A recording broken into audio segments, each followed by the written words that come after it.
You're listening to the CyberWire Network, powered by N2K.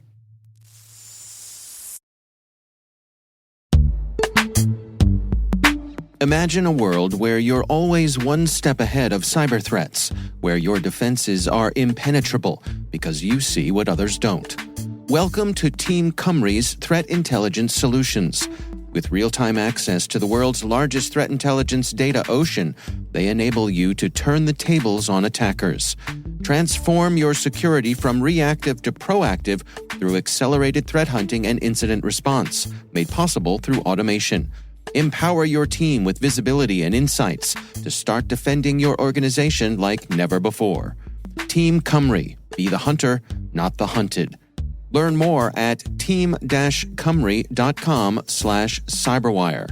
That's team-cymru.com/cyberwire.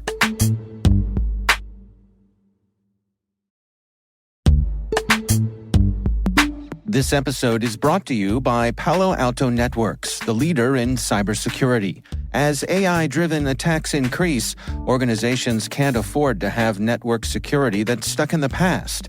Discover how Palo Alto Networks can help you predict what's coming and proactively secure against it with a zero-trust, AI-powered network security platform built to secure whatever, whenever, wherever. To learn more, visit paloaltonetworks.com/network security platform.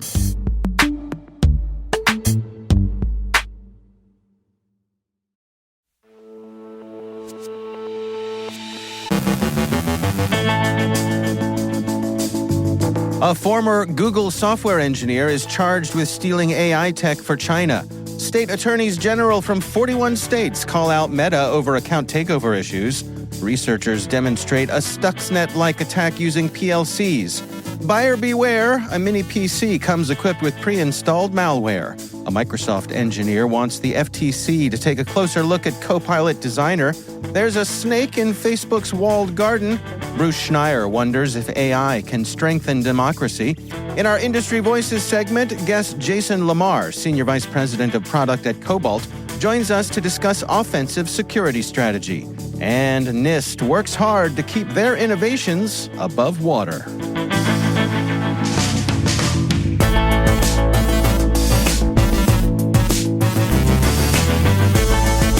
It's Thursday, March 7th, 2024. I'm Dave Bittner, and this is your CyberWire Intel Briefing.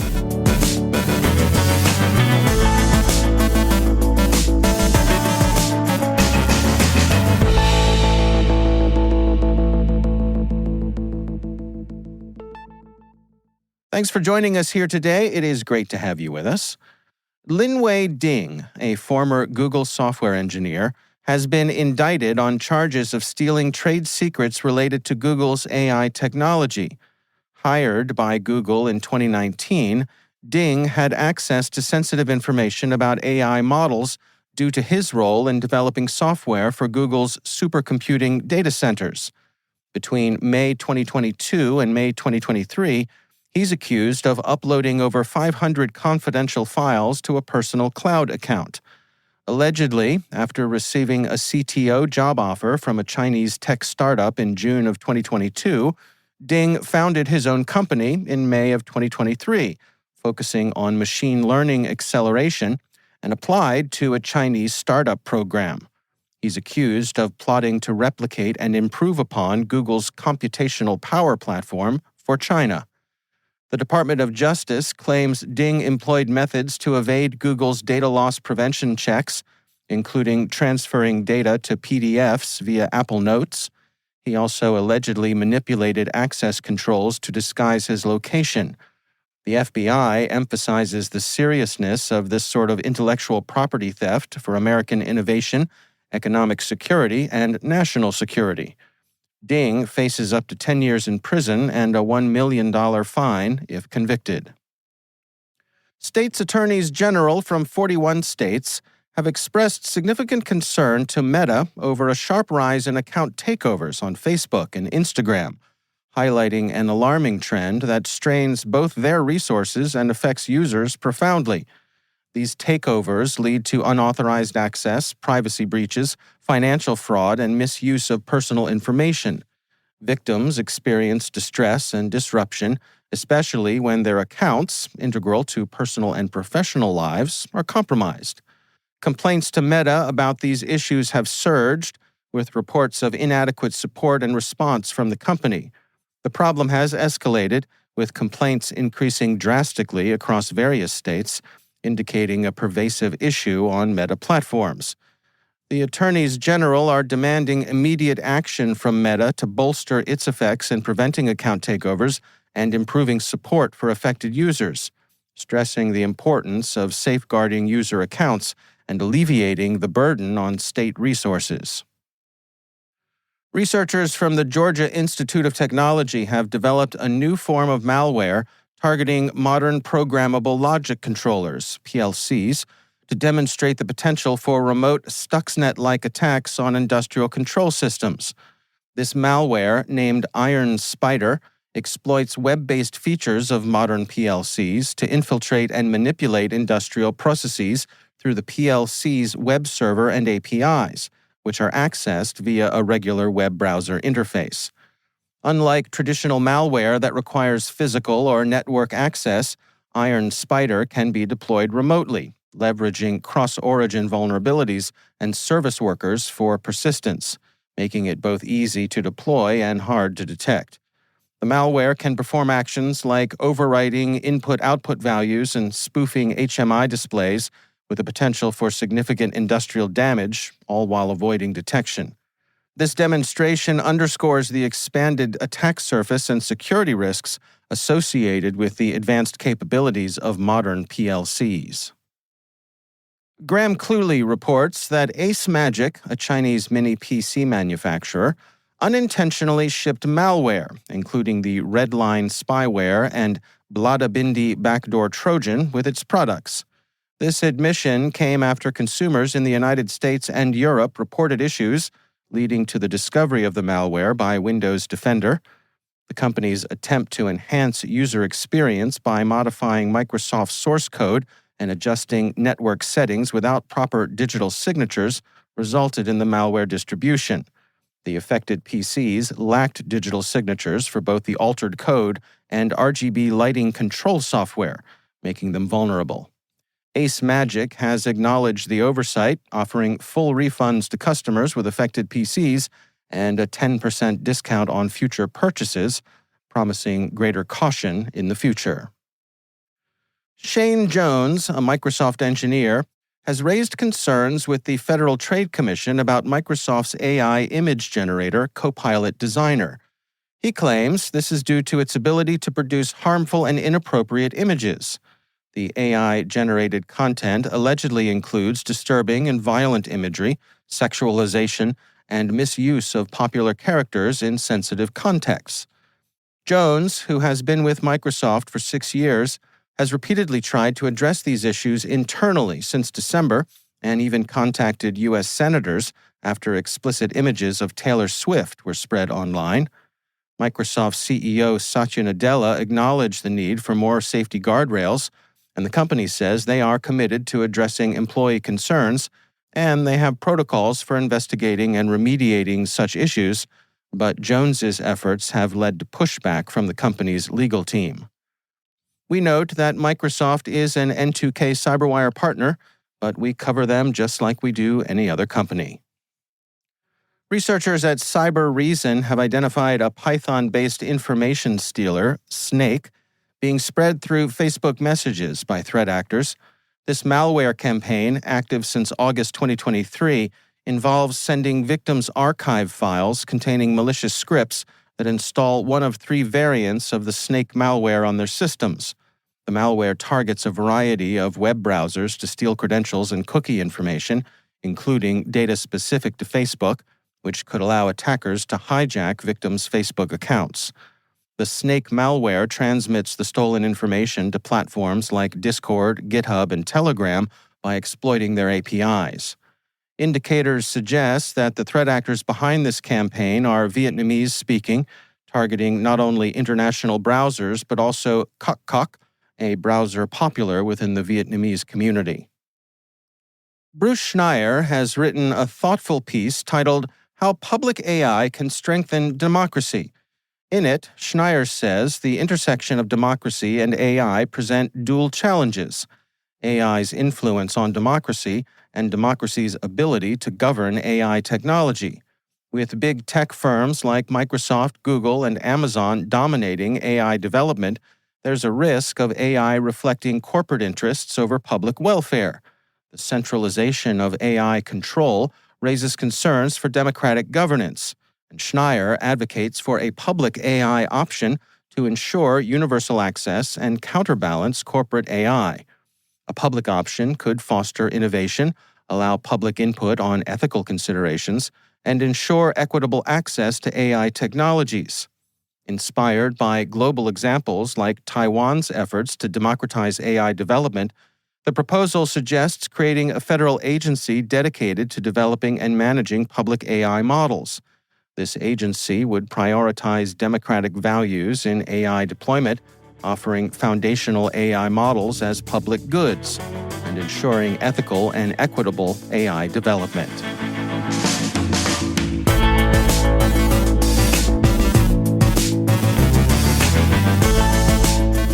Coming up after the break, my conversation with Jason Lamar, Senior Vice President of Product at Cobalt. We're discussing offensive security strategy. Stay with us.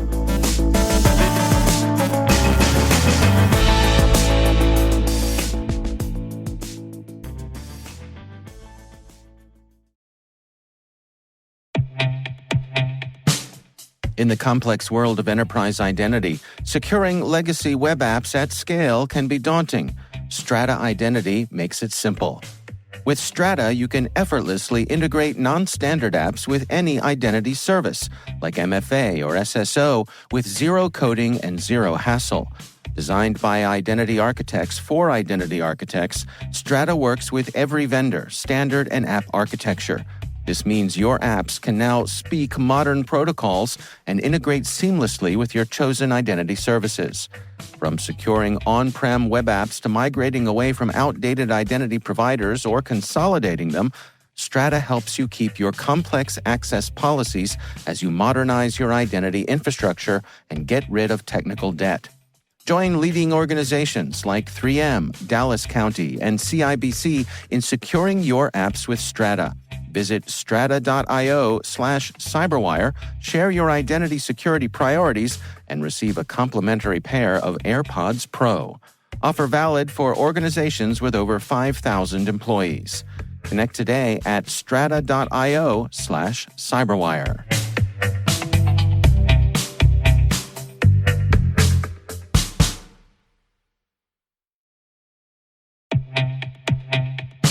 And now, a word from our sponsor, SpyCloud, the leader in operationalizing cybercrime analytics. Traditional threat intelligence is a thing of the past. Cyber criminals are stealing vast amounts of credentials, session cookies, and financial data every day, and it's hard to keep up. SpyCloud is the trusted partner businesses turn to fully understand their darknet exposure risk and neutralize threats before it's too late. SpyCloud alerts your organization as soon as an employee or customer's data appears on the dark net, so you can act faster than bad actors to prevent cyber attacks like ransomware, session hijacking, account takeover, and online fraud. With insights from the industry's largest repository of recaptured data, protect the digital identities and systems most important to your business. Get your free corporate darknet exposure report at spycloud.com/cyberwire and see what information criminals have in their hands today. That's spycloud.com/cyberwire.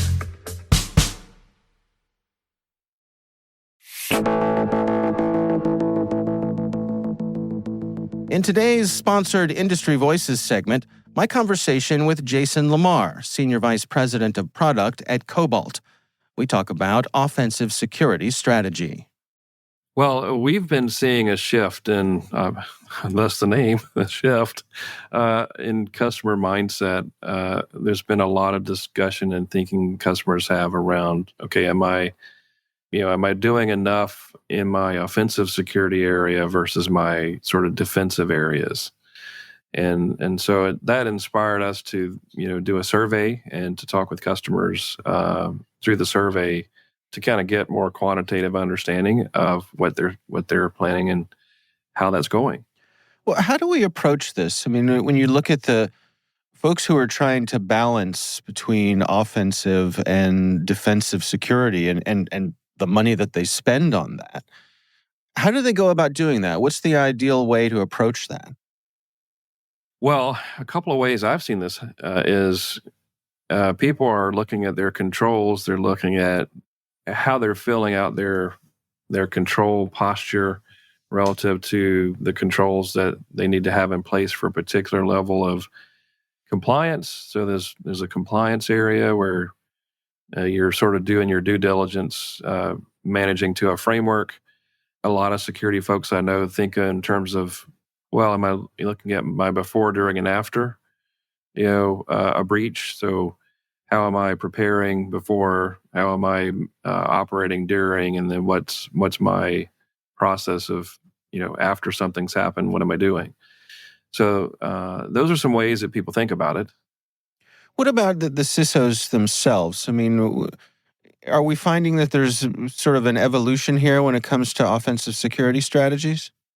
Yeah, I think CISOs understand, the ones I talk to at least, they understand that, sort of just sitting back and being more passive isn't the thing for today's threat environment. And so they want to be more proactive testing their own defenses. Testing is essential to, how do you know if you don't? So being proactive and testing in more than just the passive ways, but actively testing defenses through red teaming, through pen testing, and those kinds of things. Can we dig into some of the specifics there? I mean, when you look at some of the results or outcomes, between, say, offensive security testing and defensive scanning tools, what sorts of things do you see?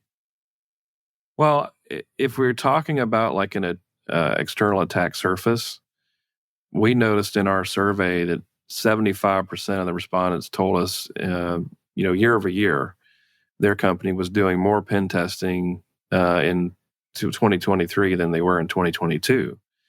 And so that to me is an indicator.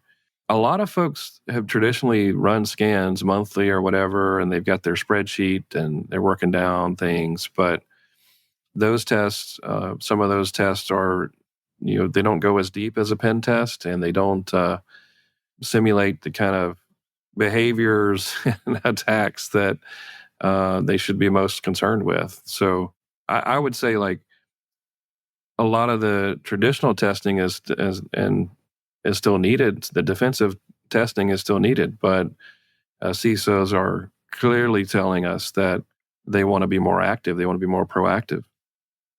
Can we talk some about the various sorts of offerings that are out there? I mean, obviously, you and your colleagues there at Cobalt have the things that you provide, but when you look at the offensive security solution menu, what sorts of things do people have their eye on?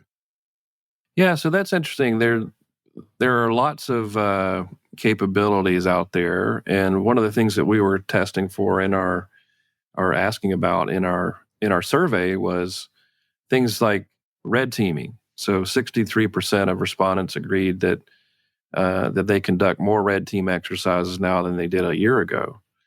And so red teaming is a good example of services that are out there that people are consuming for that. People are doing more code reviews than they did before. People are doing more digital risk assessments than they have in the past. So there's a general trend of doing more active, proactive testing in various different types of services.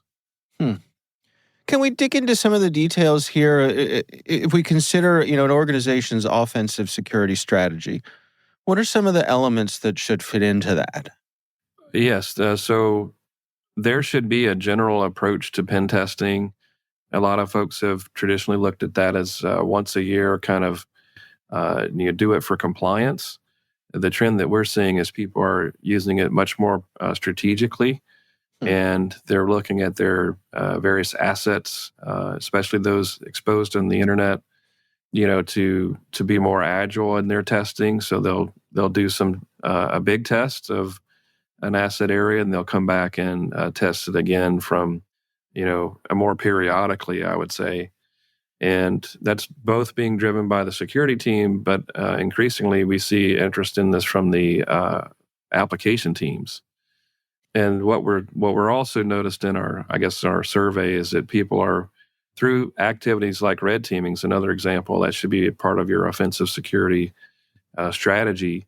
81% of our respondents in the survey said that they decreased successful breaches over 50% in the last 12 months, and 85% of those folks reported that these measures significantly sped up their team's incident response. So there's a virtuous interlock between more offensive testing and other processes within your security practice. So red teaming, pen testing, code reviews, these are essential parts of a offensive security program.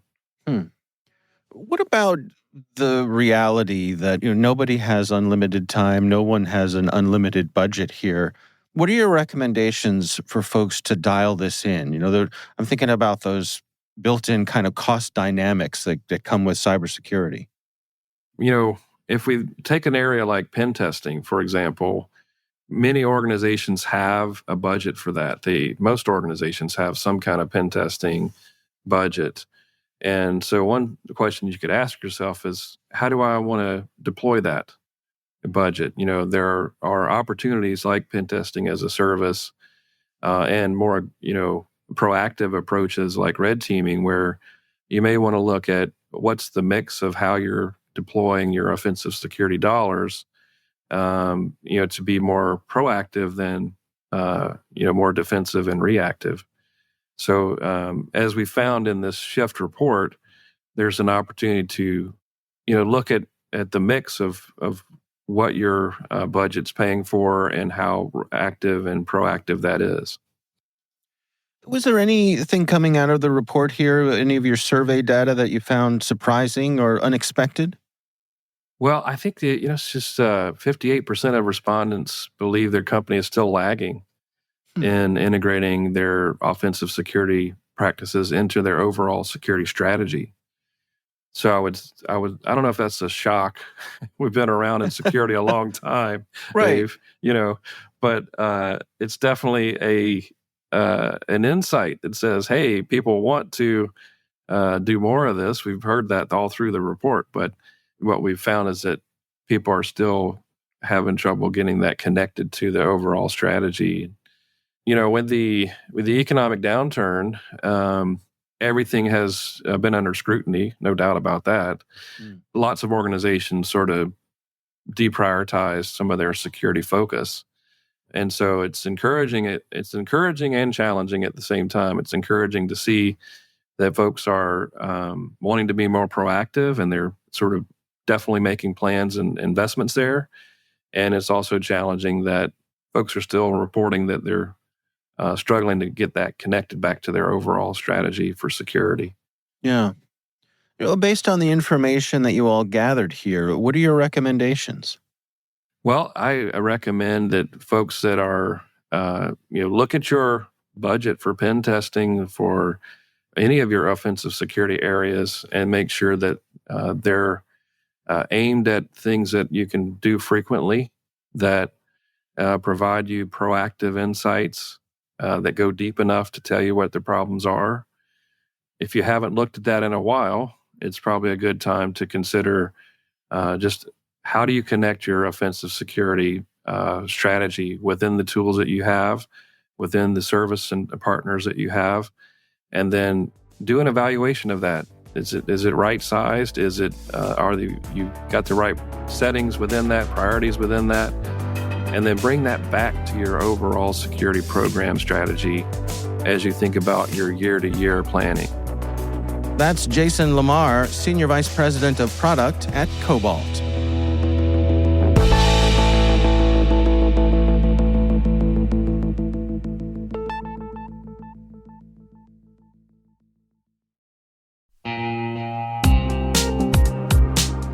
Managing the requirements for modern security programs is increasingly challenging and time-consuming. Enter Vanta. Vanta gives you one place to centralize and scale your security program. Quickly assess risk, streamline security reviews, and automate compliance for ISO 27001, SOC 2, and more. You can leverage Vanta's market-leading trust management platform to unify risk management and secure the trust of your customers. Plus, use Vanta AI to save time when completing security questionnaires. CyberWire Daily listeners can get $1,000 off by going to vanta.com/cyber. That's vanta.com/cyber.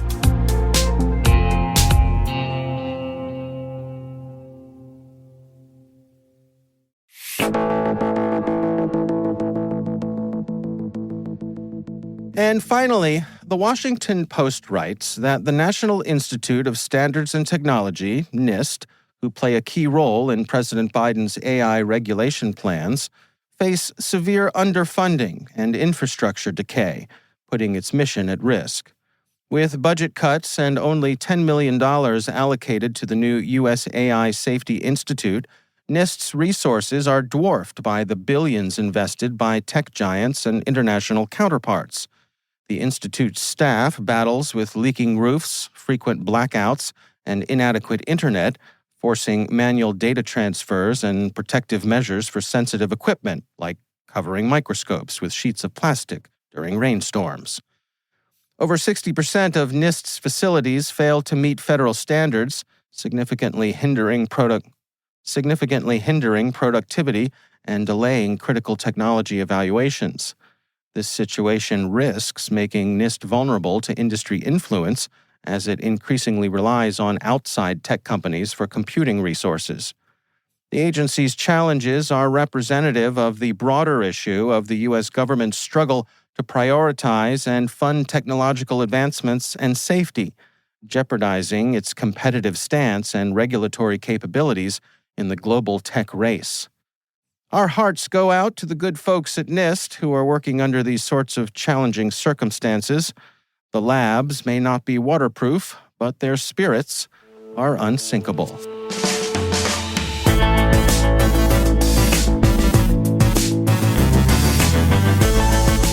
And that's the CyberWire. For links to all of today's stories, check out our daily briefing at thecyberwire.com. We'd love to know what you think of this podcast. You can email us at cyberwire@n2k.com.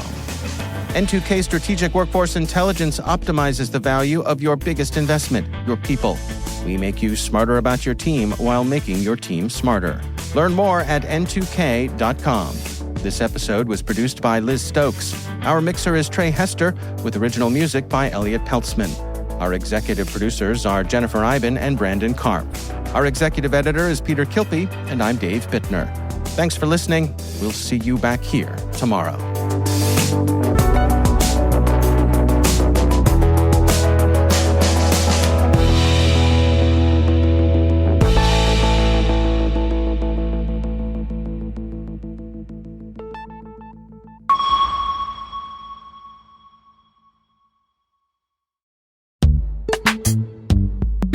Imagine a world where you're always one step ahead of cyber threats, where your defenses are impenetrable because you see what others don't.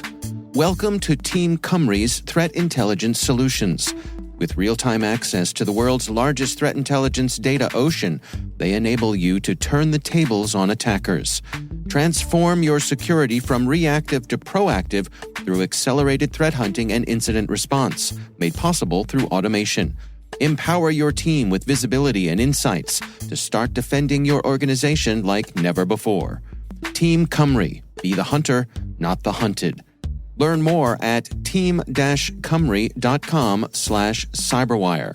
That's team-cymru.com/cyberwire.